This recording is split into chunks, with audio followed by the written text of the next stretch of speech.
Assalamualaikum warahmatullahi wabarakatuh. Alhamdulillah rabbil alamin. Wassalatu wassalamu ala asyrafil anbiya'i wal mursalin sayyidina Muhammad wa ala alihi wasallam. Rabbi shrah li sadri wa yassir li amri wa hlul 'uqdatam min lisani yafqahu qawli. Amma ba'd. Kita sambung lagi. Tadi kita baca dah tapi panjang. Syarah dia panjang tak ada habis dah. Itu nazam ke 134, 135 masalah amar ma'ruf, namimah, ghibah, ngumpat, ujub dan kibir. Nah, jadi panjang, jadi kita nak sambung bab ghibah. Jadi kitab kita ni kitab Tuhfatul Murid Syarah Jawahirul Tuhfatul Murid Syarah Jawahirul Tauhid. Tuhfatul Murid tu syarah oleh Syekh Bajuri, dan Jawahirul Tauhid tu nazam syar'i asal tu dikarang oleh Syekh Ibrahim Al-Laqani lah. Jadi di tahqiq kitab ni Tuhfatul Murid ni oleh Syekh Mufti Ali Jumaah. Okay, perkataan musannif pengarang itu dengan kata waghibah, waghibatan. Artinya dan jahilah perbuatan ghibah ngumpat. Perintah ini mengandungi juga hukum wajib aini, fardu ain lah ngumpat. Sebagaimana pada yang terdahulu dah. Ghibah ngumpat adalah engkau menyebut-nyebut perihal saudaramu dengan buhtan. Dan buhtan itu lebih besar dosanya daripada ghibah. Gini ni, ghibah adalah engkau menyebut perihal saudaramu dengan buhtan. Dan buhtan itu lebih besar dosanya daripada ghibah, kerana dia di samping menceritakan perihal orang lain juga mengandungi satu kebohongan. Jadi buhtan ni lebih besar daripada ghibah. Buhtan ni macam fitnah lah,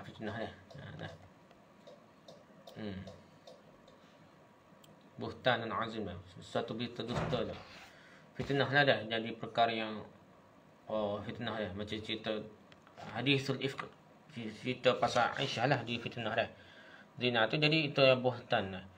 Jadi ghibah pula dia tak benar betul, tapi dia dosa juga dah.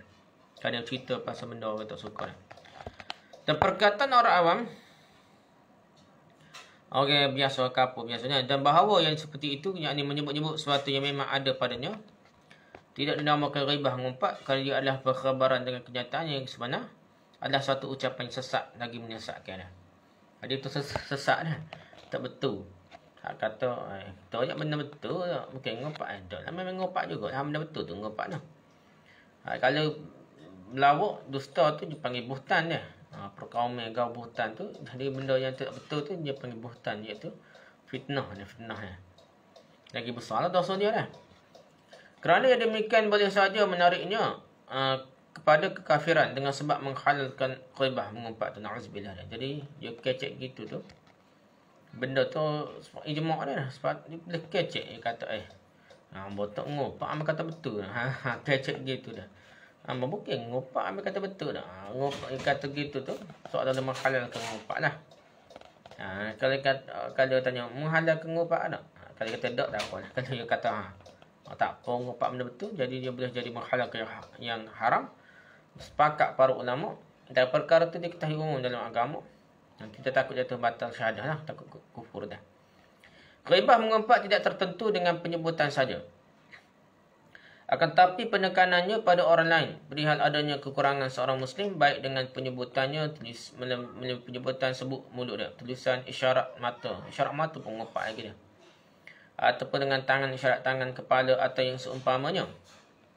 Baik yang demikian itu pada badannya, agamanya, dunianya, anaknya, orang tuanya, isterinya, pembantunya, pekerjaannya, warnanya, kenderaannya, serbannya, kainnya dan hal-hal yang lain yang ada kaitan dengannya, semua tu kita perlu kita kata apa ke tak, benda betul dipanggil ngumpat.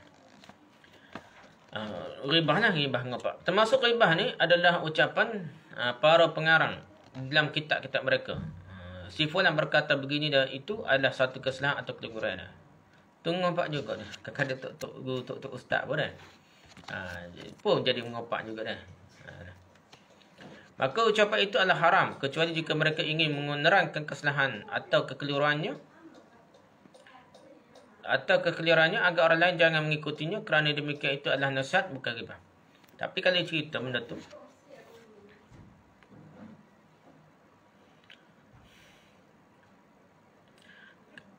kalau dia benda yang nak nasihat dah, benda kesalahan tu. Benda salah. Benda salah kalau tak beritahu, ia akan jadi menyesatkan orang lain pula. Lagi bahaya dah. Jadi ghibah, bukan ghibah ataupun ghibah yang dimaafkan lah, kita kata dah. Kerana ada matlamat yang besar dah. Ngupak tu besar, salah je. Tapi ada lagi besar, salah itu membiarkan kesalahan berlaku dah. Contoh kesalahan ustaz dah. Ustaz yang hak berat lagi, ustaz apa? Dia panggil ustaz selebriti, ustaz selebriti dah. Ustaz selebriti ni sahur orang ramai tengok dia berjuta dah tengok dia dah. Tiba yang ngajar benda karut dah. Simbol capa gapak karut marut tu. Jadi tidak boleh tidak kena cerita benda salah tu dah. Kerana orang berhujah dengan batai tubuh ni muka dia sahur. Orang pakar dah. Ataupun artis ataupun orang-orang yang terkenal politik orang taksub dia.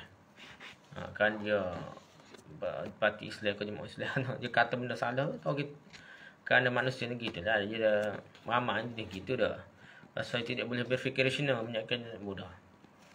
Mudah terpengaruh gitu ya dah. Macam kita lah branded lah apa pada branded tu lebih biasa dengan produk biasa, tapi kerana pengaruh branded tu sanggup bayar mahal pun walaupun lebih kurang kualiti ni. Tu pun kebiasaan manusia. Sebab itu kerana manusia ni kerana ustaz selebriti ke apa ajar benda karut pun dia terima dia. Sebab itu terpaksa lah berkata lah. Dan tak boleh kata kena tegur saya kena tegur senyap-senyap ni. Nak tegur senyap-senyap masalah zaman dulu tak apa lah dia. Zaman dulu ni kak dia ngajar tak habis tak melalui Facebook, YouTube. Lebih kagum salah tu tersebar. Kalau dia minta maaf pun teh lah. Kalau minta maaf masalah tak tarik minta maaf tak tarik dah. Kata tarik teh lah. Kata tegur je tarik. Masalah tak tarik juga. Dah. Sepatutnya gini lah benda tu salah. Tegur pun secara terbuka. Kerana benda tu tersebar. Kalau dia senyap-senyap tak apa dah. Nah. Kena tegur saya senyap-senyap lah. Kalau benda tu keselipan senyap-senyap lah. Tapi kalau masuk dalam medsos apa kata dalam benda internet ke apa kena tegur secara terbuka. Tapi dengan adat lah. Beritahu awal betul ni bukan sereport peribadi ke apa benda ni salah di skip konteks isi kandungnya. Kalau tak tegur betul kak, dia boleh merosakkan masyarakat. Jadi terpaksa tegur. Dan ustaz tu mungkin tersilap. Kena ada adab, kena ada kelembutan lah. Jangan pakai terus lah. Begitulah keadaan dia lah. Adapun perkataan mereka dengan seorang pengarang telah berkata seperti itu dan satu jemaah atau satu jemaah telah berkata begini dan itu adalah satu kesalahan atau kekurangan. Maka bukanlah termasuk ghibah mengumpat kerana ghibah mengumpat telah terjadi kecuali pada orang tertentu atau pada jemaah tertentu yang jelas yang diketahui dah. Kalau sebut fulan orang tahu serupalah, kalau sebut secara umum tak tahu siapa-siapa tidaklah. Tapi kalau benda tu dah dalam kitab ke kita nak betul perkara tu dan benda tu kadang kita kritik pendapat yang ijtihad, benda tu biasalah kan. Tak bolehlah kata mengumpat habis perkara tu kita tak setuju dan benda tu orang perlu tahu dan hujah kena perlu tahu hujah dan dalil yang kuat terpaksa kita sebut kena sebut kan.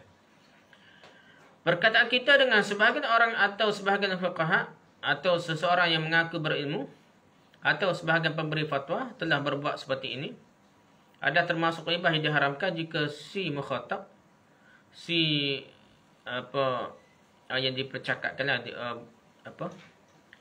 dapat tu orang yang dengar lah, orang yang dengar tu dapat memahami sendiri siapa orang itu sebenarnya. Jadi kalau orang you kecek full tapi orang tahu belaka dia. Baik tak full baik tu suruh sebut nama dia pasal pakat faham belaka dia. Maka itu dikira mengumpat juga dah. Dan tuntutan yang demikian adalah bahawa jika kita menyebut-nyebut seorang yang hanya kita yang mengetahuinya tanpa si mukhatab. Mukhatab tak pernah ada ayat siful dia tapi tak tahu orang lawan bicara kita tu tak faham siapa dia dimaksudkan. Itu dipanggil mukhatab. Tidaklah termasuk ghibah kalau dia tak tahu orang lawan bicara kita dah. Sebagai ulama mengatakan bahawa jika orang yang diperkatakan itu tertentu pada orang yang menyebutnya dan orang yang mendengarnya maka haram dah dia. Jadi orang tahu dah pada orang tertentu. Jadi dan orang mendengarnya tahu pada orang tertentu tu maka haram dah. Dan jika tidak tertentu mubaham ni pada keduanya maka boleh dah. Sebut umum tak apa dah. Begitu je kita cerita dah siapa yang berzina masuk neraka lah, curi masuk neraka dah, siapa tipu rakyat masuk neraka. Secara umum tu boleh. Tapi secara khusus orang-orang ni tak boleh. Walaupun tipu sungguh rakyat dia, kita tak boleh kata mungkin dia tolong rakyat dia pun banyak juga dah. Dia tipu rakyat banyak, dia tolong rakyat banyak dah. Dia bagi kena timbang tahu lah. Hakikat seorang tu kita tak tahu lah. Jadi dia kena banyak lagi lah perhitungannya dah. Nak tentukan orang syurga neraka ni bukan mudah. Tapi secara umum boleh lah. Mencuri masuk neraka lah. Gitu lah.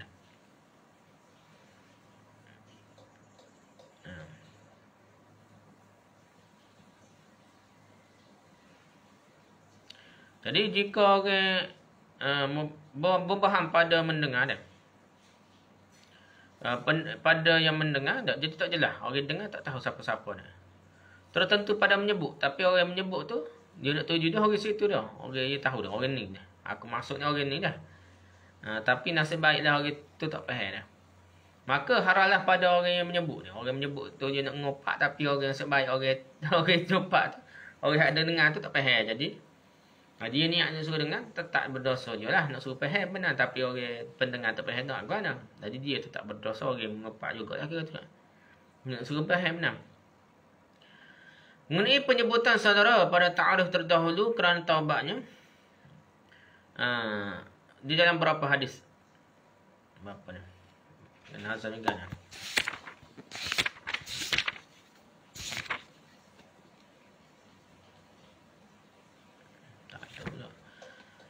Mengenai penjemputan saudara dia, disebut saudara-saudara yang umum lah. Saudara-saudara Islam ke saudara aku dah. Tapi pada tarikh tertentu kerana taubatnya dalam beberapa hadis.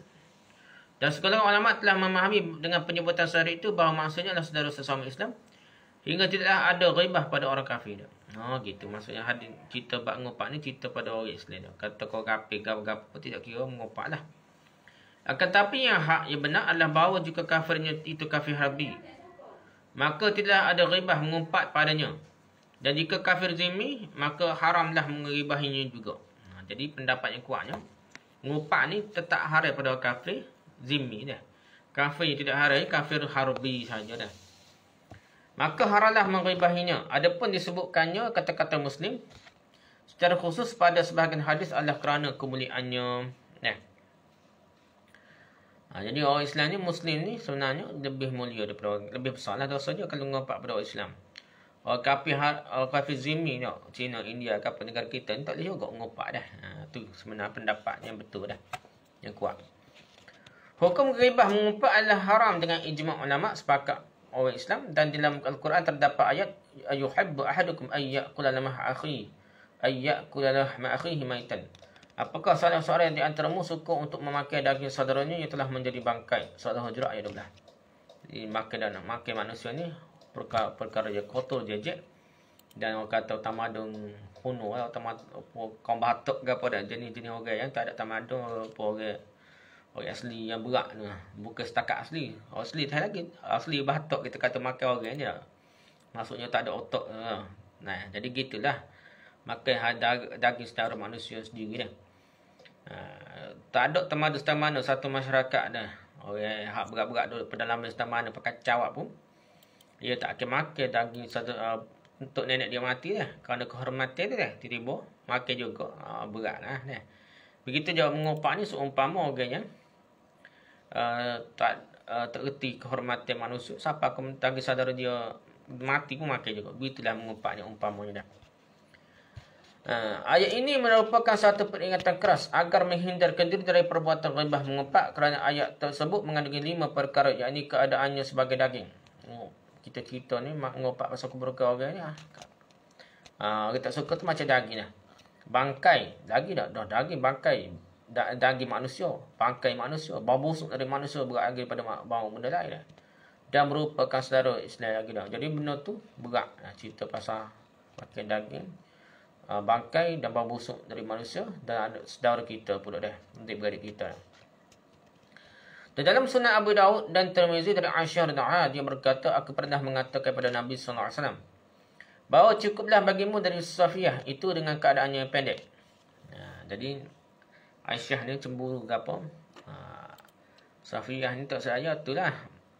Jadi isteri Nabi lah. Jadi dia ni tu orang Yahudi lah tak? Nabi tahu, jadi dia jadi bebas. Jadi mereka apa Nabi nikah dia tu, di Safiyah ni, Aisyah ni cemburu. Dia katalah Sofia tu pendek dia. Jadi dia kau ngumpak ni dah. Maka bersabdalah Nabi SAW, laqad qulti kalimatun law muzijat bima'il bahri lama zajathu dah. Mana dia?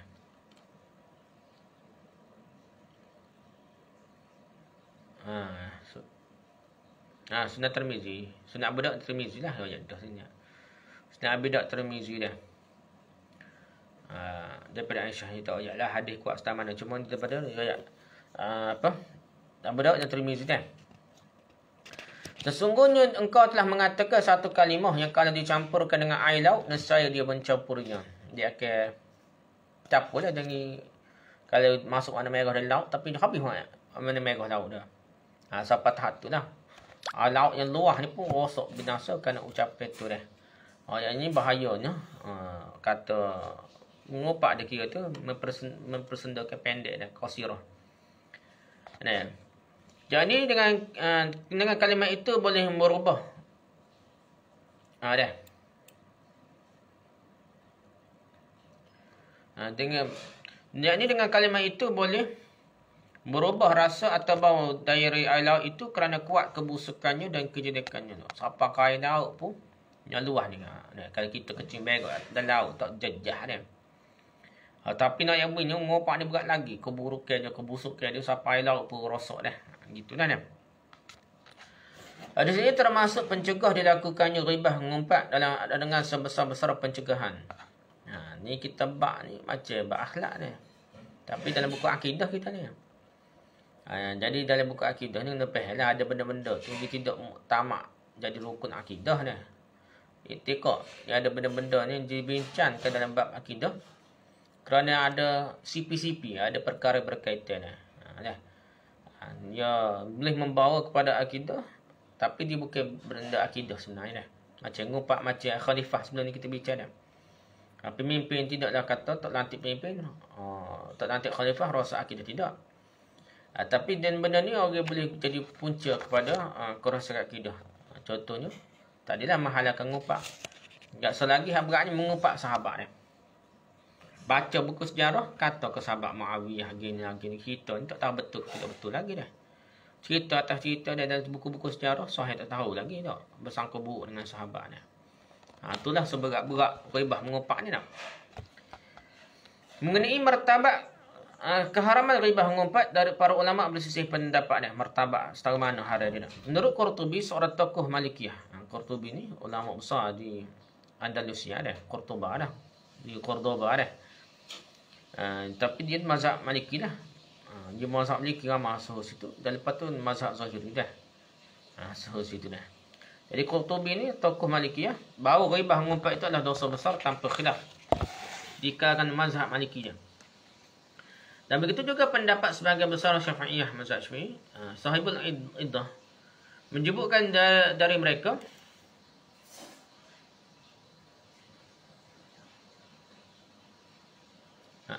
Sahibul Iddah ni. Iaitu Abdul Husain bin Abil Husain, faqih Syafi'i kan yad'u Imam al-Haramain jawaz.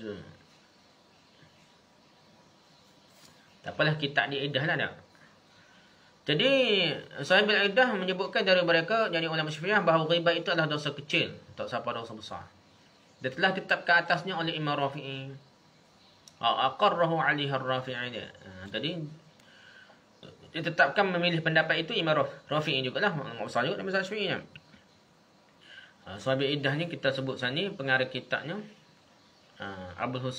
Abdullah Al-Husain bin Ali bin Husain. Itulah. Qadi Husain kau tahu dah faqih Syafi'i nah. Gitu dah.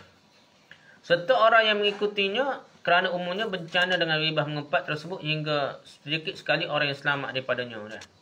Mengumpat ni jagalah nak kata besar dosa sebesar dosa lain itu tidak dah. Dia kata je bawa bab dosa kecil. Tetapi pada ilat itu terdapat kelemahan. Kerana demikian tidaklah menuntut keadaannya sebagai dosa kecil. Tapi Syekh ni tak, dia kata pada sebab tu terdapat kelemahan lah. Dia kata sebab jadi dosa kecil tu sebabnya orang tak boleh elok dah. Ngopak ni barang mudah dah. Duduk pejabat sekali, duduk sekali semeja kat ngopak dah. Jadi gitu, jadi kata tak boleh payah nak elok, jadi dosa tu tidak boleh dosa besar, dosa kecil. Pendapat Imam Rafi'i lah. Dosa belaka cuma dosa besar kecil ni. Tahap mana dosa dah khilaf dah. Tapi dia kata ilat sebab gitu tak boleh pakai. Walaupun ramai orang buat tak jadi ketik, dosa besar ni gitu dia kata dah. Itulah pendapat Syekh ni. Dan yang dimantapkan oleh Ibn Hajar Al-Haytami dalam kitabnya Syarhus Syama'i. Ibn Hajar Al-Haytami ni ulama besar mazhab Syi'i yang tulis kitab Tuhfatul Muhtaj dah. Dalam kitab Syarhus Syama'i dia tu katakan bahawa ghibahnya mengupanya orang yang alim dan pembawa Al-Quran adalah dosa besar. Dan ghibah orang yang selain keduanya adalah dosa kecil dan inilah yang mu'tamad. Ibn Hajar Al-Haytami kata mu'tamad ni dosa orang alim mengupak ni besar lagi. Dah. Yang jangan sedap jadi orang alim ni, jadi ustaz jadi orang alim. Dosa dia tu jadi lebih besar daripada dosa orang kapun. Dosa orang kapun ni dia tahu sikit. Jadi dia kurang lah besar dosa ni. Kalau ada pun dosa jahil dia lah. Nak tambah sikit je lah. Dosa alim ni dia jadi meningkat. Tahap dosa tu jadi meningkat. Termasuk yang mengumpak ghibah dah. Balah sama-sama ustaz mengumpak kata dia fitnah sama ustaz ni lebih besar dosa dia dah. Sama-sama ustaz ni jadi lebih besar dosa. Pembawa Quran ada, penghafal Quran ke apa ni, dah lebih besar dosa dia kalau dia ngopak dah. Inilah yang mu'tamad dah. Tapi gitu dah. Besar dosa pun kalau dia tobat, mudah terima dah. Kalau dia bertobat lah, kalau tak tobat sebetulnya besar dosa dah. Lepas tu orang lah dia boleh di segi lah ngaji tu kena ngaji lah, jangan takut ngaji kayak aku alim ke dosa dia besar kalau buat lagi macam gitu dah. Dia kena think positif macam nego lah dah. Kalau kita takut tangguh risiko, kena nego kan berat lagi jadi bankrupt dah. Dah. Lepas tu baik makan gaji dah. Sekarang lah selagi tak buat kerja ke satu dah, duk kapur dia tak nego. Jadi risiko tu sepah bil dah tak kaya dah. Tapi orang yang terlibat dia sanggup tangguh risiko, dia boleh nego. Dia lebih kaya daripada orang makan gaji dah. Kerana keberanian dia tu. Jadi kita pun begitulah, orang ngaji, kita tak kena mengaji. Bila-bila tu kena tahulah semakin risiko tu tetap ada dah. Macam lah orang politik dah. Nak jatuh satu sama lain dah. Tak terlibat politik, sepah bil dah tak jadi Perdana Menteri dah. Sepah bil dah tak jadi menteri dah. Jadi ada orang dok marah lah, dia kata tak terlibat demokrasi ni, karut dah tengok ni berubah. Tapi orang hak kritik kata tak perlu demokrasi, pas bila dia tak jadi pemerintah dah. Nak kan pasal sistem kita sistem demokrasi dah. Begitu juga sini. Sebagaimana haram atas pelaku ghibah ngumpat untuk menyebut ghibah haram. Dah. Haramnya pelaku ghibah untuk menyebut ghibah, haram pula atas pendengar. Gini. Haram atas orang yang ngumpat dan haram juga orang mendengar ngumpat ni. Dia tahu dia orang nak ngumpat, tertanda tengok haram juga. Untuk mendengarkan dan mengikrarkannya, membenarkannya dua kali haram lagi dia. Maka wajib atas seorang yang mendengarkan seseorang menyebutkan ghibah, ngumpat yang diharamkan untuk melarangnya. Orang tu ngumpat, jangan ngumpat. Kena tegur dah. Baru dia hilang dosa dia dah. Jika tidak khawatir timbulnya hal-hal yang membahayakan dah. Dia kalau dia tegur, baru dia tidak ada dosa kalau dia boleh tegur. Kalau dia tak boleh tegur dah, dia tegur juga nanti timbul orang tu dah. Jadi tak boleh tegur kat, kena tidak reda dalam hati lah gitu. Macam kita bincang sebelum ni lah dah. Cegah amar ma'ruf nahi munkar dah. Tegur dengan tangan kuasa, lepas tegur dengan lidah, tak boleh juga dengan hati dah. Peringkat-peringkat tu lah guna sini. Dan dalam satu riwayat ada disebutkan man radda ghibah, man radda ghibata muslimin raddallahu an wajhin nar yaumal qiyamah. Baru siapa yang menolak ghibah, tolak umpatan seseorang muslim, nescaya Allah akan menolak api neraka dari wajahnya di hari kiamat. Ja'a mislahu fi Tirmizi walakin bil lafzi man radda an aradi akhi. Jadi bukan radda ghibatan muslim. Radda an ardi akhihi. Menolak benda yang boleh merosakkan kehormatan saudaranya lah, termasuk ngopak dah. Ini riwayat Tirmizi dah. Dah hadis tu hasan.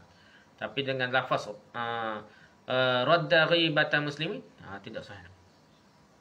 Jadi hak kuatnya barang siapa yang menolak dari keburukan kehormatan, dari kerosakan kehormatan saudara muslimnya, maka Allah akan menolak daripada wajahnya api neraka di hari kiamat dah. Itu lebih kuat daripada hadis hasan dah. Terpakat itulah bukan hadis ni dah. Jadi hebatlah tak. Jadi kalau kita tengok saudara kita ada setengah orang ni, dia lepas dia senyap belaka dah orang fitnah pun dia tak bagi pendapat. Tak boleh. Jaga piuk nasi jaga apa, jaga sehingga tidak berkata benar dah. Sehingga bermaharaja lelanya fitnah, bermaharaja dia tak tegur dah. Tak boleh lah kena tegur benda salah, kena kata salah nak kan dah. Walaupun pokok kita, saya kita dia kata gitu, tak betul ni. No ya betul dah. Pasal benda tu boleh menyebabkan lebih tersebarnya fitnah, lebih tersebarnya mengopak dah. Jika seorang tidak mampu menolak ghibah mengompakkan dengan tangannya, tidak juga dengan lisannya, maka dia mestilah meninggalkan majlis itu.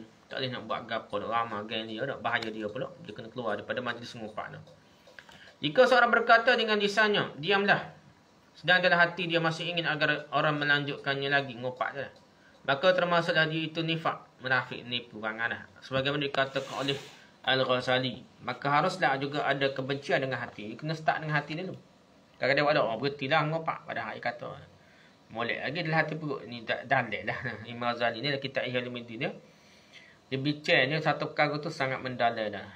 Sebab tu sedap kita baca kitab dia dah. Pasal dia lebih terperinci dalam bab tindak tasawuf akhlak ni dah. Pada setengah kita tak setuju. Tapi biasanya hebat lah. Dia kata hebat dah. Imam Ghazali ni. Perlu diketahui bahawa dalam beberapa keadaan demi menjaga kemaslahatan para ulama membolehkannya dilakukannya ghibah mengumpat, bahkan boleh menjadi wajib hukumnya dalam keadaan tertentu saja dah. Keadaan-keadaan yang dimasukkan itu ada 6 sebagaimana dinazamkan dibuat syair lah oleh Jaujari Baijimin. Kita tengoklah. Ada apa?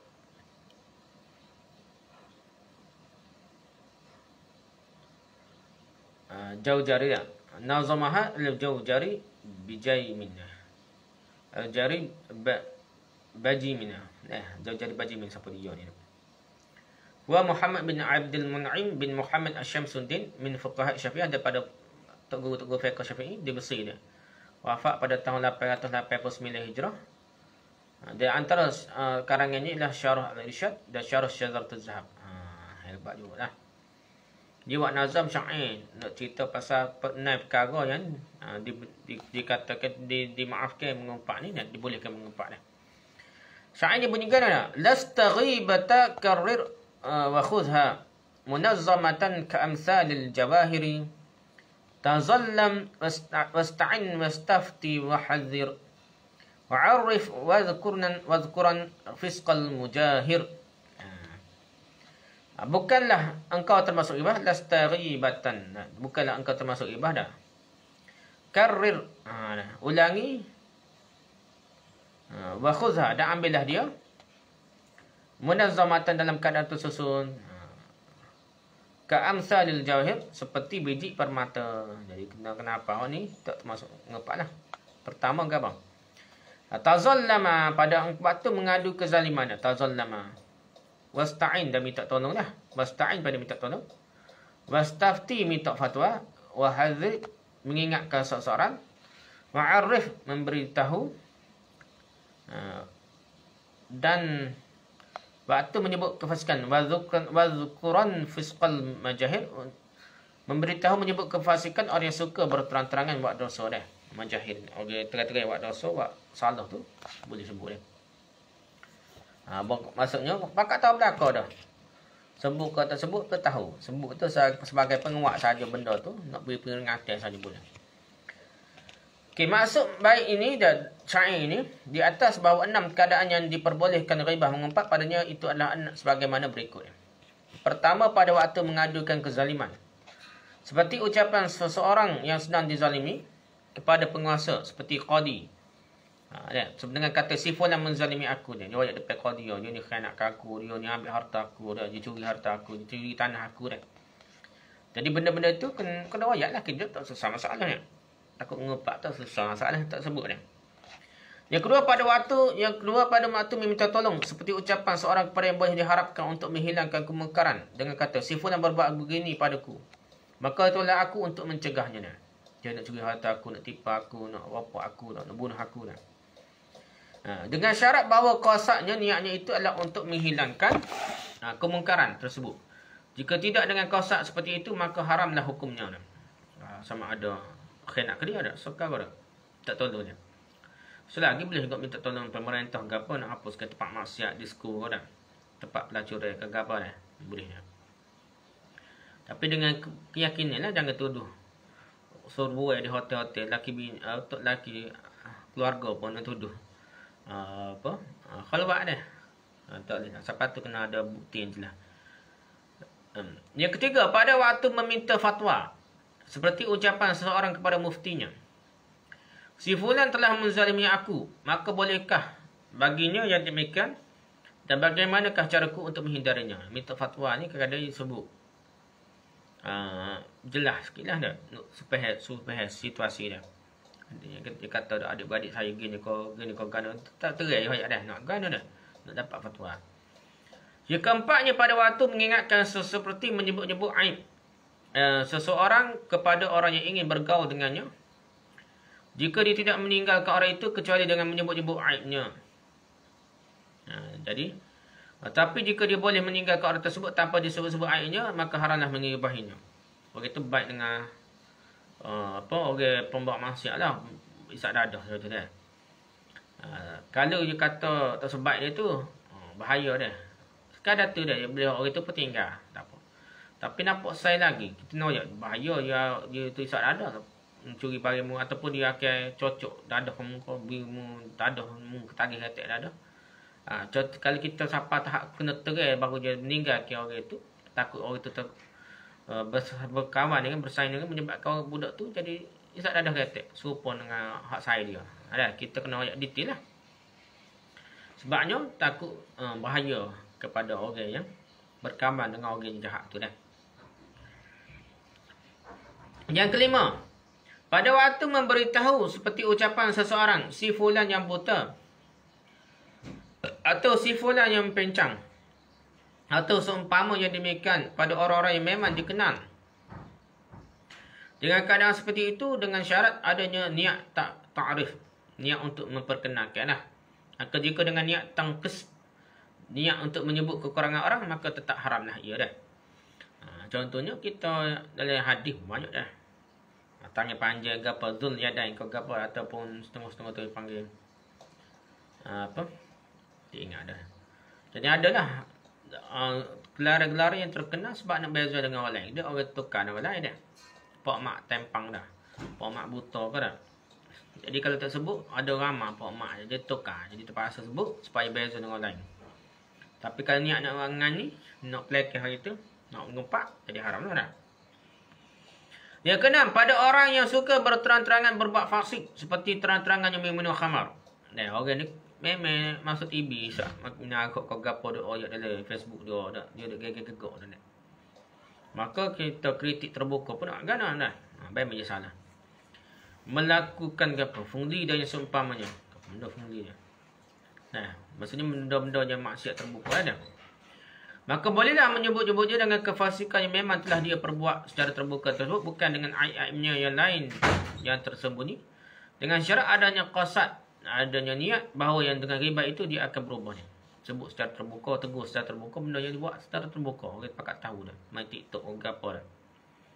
Itu perkara-perkara kita menjatuhkan muruh secara terbuka, kita tegur secara terbuka sebab dia buat cari pasal dah. Okey. Mengenai hadis la ghibata fi fasiqin, tidak ada ghibah pada orang fasik, adalah tidak sabit kesahihannya dah.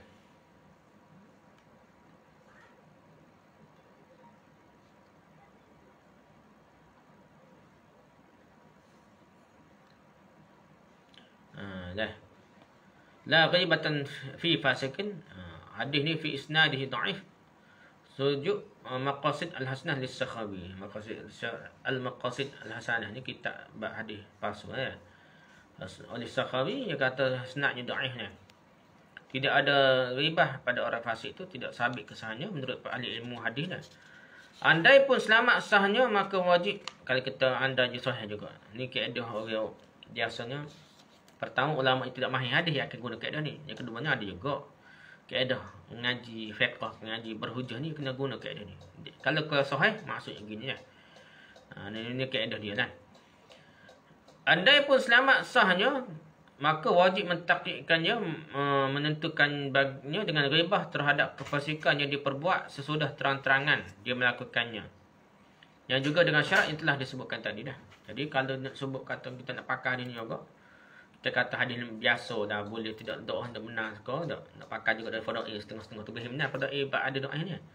Jadi kita kena bubuh atas syarat bahawa benda tu maksiat secara terbuka, bukan maksiat fasik tu secara tersembunyi dah. Fasik dari segi maksiat yang secara terbuka orang tahu berlaku. Dan dia ni memang nak tunjuk ramai-ramai. Macam berbangga pula dengan maksiat dia. Barulah kita boleh sebut.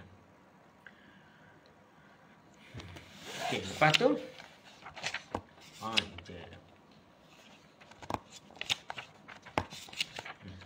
Kita mana kita ni. Dan taubat itu dapat bermanfaat pada ribah, pada manfaat dari segi keberanian memperlakukannya. Adapun dari segi pencelaan terhadap kehormatan orang yang diribahi, maka mestilah taubat itu disertai dengan permohonan maaf kepada tuannya jika riba itu sampai padanya dah. Dia ngopak-ngopak tu. Dia ni ngopak, dia tuai dia tahu, tuai hak kena ngopak dia tahu kita ngopak dia. Jadi pada waktu itu wajib kita kena minta maaf dia dah. Jika tidak sampai maka cukuplah dengan istighfar untuk orang yang diribahi itu. Dan jika riba itu sampai padanya sudah beristighfar, maka sampainya itu dalam keadaan telah terhapus dosanya. Jadi, kalau terngopak orang itu, janganlah kita nak minta maaf tu. Orang itu pun tak tahu, kita ngopak dia, kita minta maaf. Minta maaf lah saya ngopak kawan. Tak ada pedah gitu kan. Ini mazhab Syafi'i ni. Setengah ramai orang pahal salah pahal mazhab Syafi'i ni. Jadi sebenarnya, ngopak ni, kalau dia tu tak siapa tahu ke dia, kita minta maaf dia, kita sebut ke kita rehat kita ngopak ke dia tu, saya tarik balik dah dia. Ataupun kita istighfar sajalah, tak tarik balik tak ajak ke tuai dia, tak apa, istighfar kita saja dah. Kecuali lah ngopak tu siapa tahu ke dia, kita ngopak ke tuai dia tu, tuai dia tahu kita ngopak ke dia, kita kena minta maaf lah. Sebabnya tak ada faedah kita nak cerita benda yang boleh menyebabkan keduh kita kata dah, sakit hati dah. Dah sekali jadi lebih kita nak ngopak ni untuk elok benda yang buruk dah. Tiba jadi lebih buruk. Kita royak ke dia minta maaf. Benda dia tak tahu. Dia ingat kita ni baik dah. Tak ngopak dia. Kita ngopak juga ke dia dah. Kita pun royak minta maaf dah. Saya ngopak kau dah. Jadi keduh hati dia. Jadi dia pun tak sukanya dah. Nemu saya baik kau. Kena kau ngopak juga kau dah. Jadi kalau siapa tahap tu tak usah minta maaf. Ke dia pada istighfar saja. Tapi lepas istighfar tu, tiba-tiba baru sapa istighfar nama lepas tu orang cerita dia ni kita ngopak ke dia tu, maka kita pun dimaafkan lah sebabnya kita istighfar dah nak agama dah. Telah terhapus dosanya dan tidak sah ibrak. Jadi membebaskan kesalahan si pelaku ribah berserta jahil.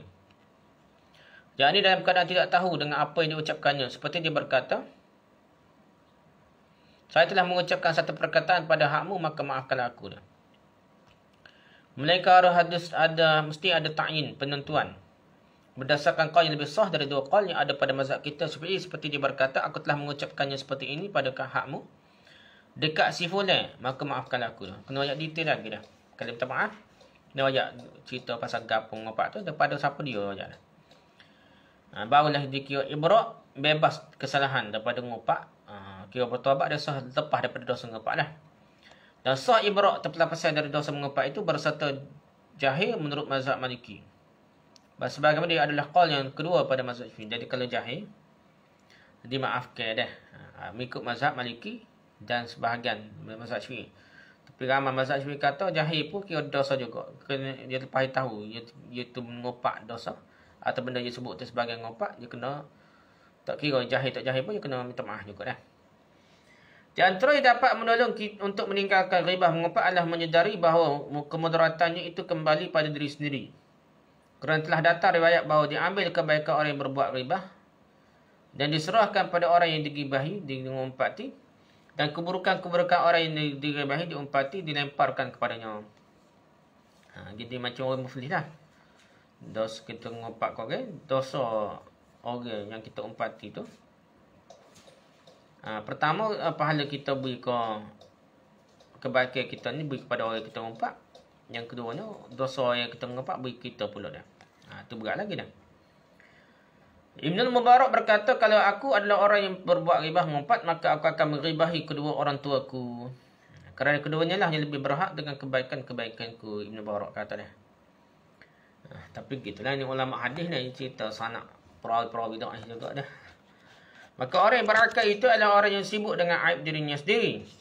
Kalau seorang berkata, aku tidak melihat adanya aib pada diriku, maka itulah dia sebesar-besar aib. Kalau dia kata, aku tak nampak, aku salah. Aku dosa, kau ada kekurangan. Maka ia telah ada ujub ajaib, kagum dengan diri sendiri, dan itu adalah sebesar-besar keburukan. Sebenarnya itu adalah keburukan yang paling besar, itu merasa diri lebih baik daripada orang lain.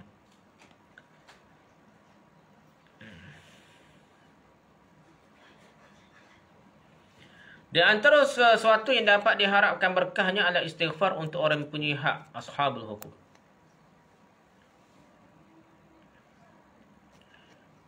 Antara benda je kita kena, tak tahulah, ada kaitan. Jadi antara kaitannya, kita juga satu caranya, kita minta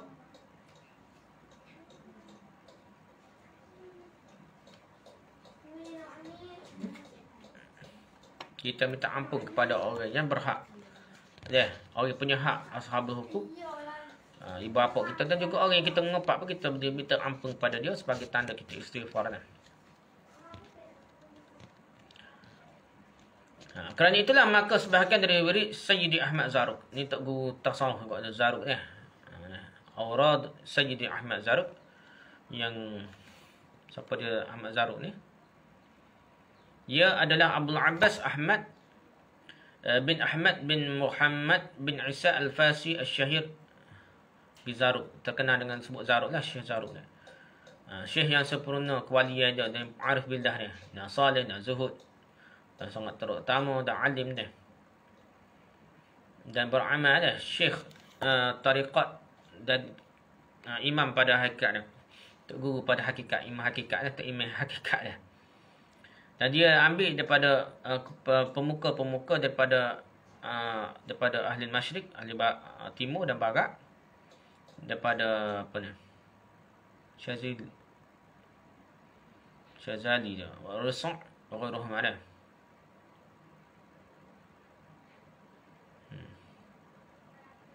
Jadi dia lahir pada tahun 846 Hijrah dan wafat pada bulan Safar tahun 899 Hijrah.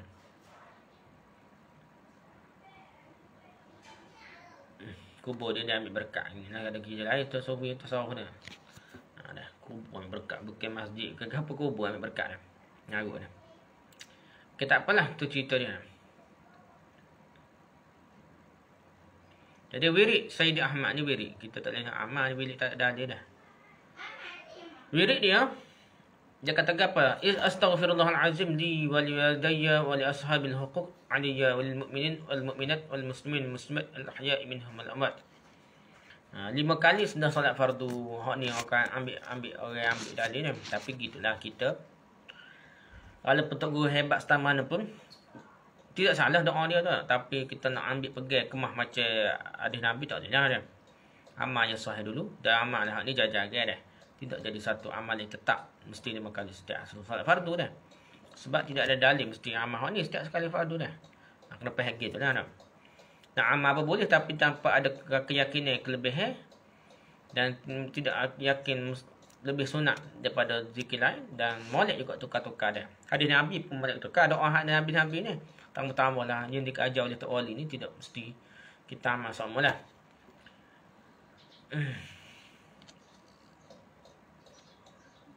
Lepas tu dia kata, berkata musannif pengarang dengan kata wa khaslatan zamimah. Artinya, dan jauhilah setiap perilaku yang tercela menurut syarak. Jadi kita sekat tu saja kali tak. Kita sambung lagi bab benda-benda tercela lagi banyak lagi lah. Yang dah ada dalam syair ni kita akan bincang lepas ni. Subhanakallah wa hamdika, subhanakallah wa hamdika, subhanakallah wa hamdika, asyhadu an la ilaha illa anta, astaghfiruka wa atubu ilaik. Assalamualaikum warahmatullahi wabarakatuh.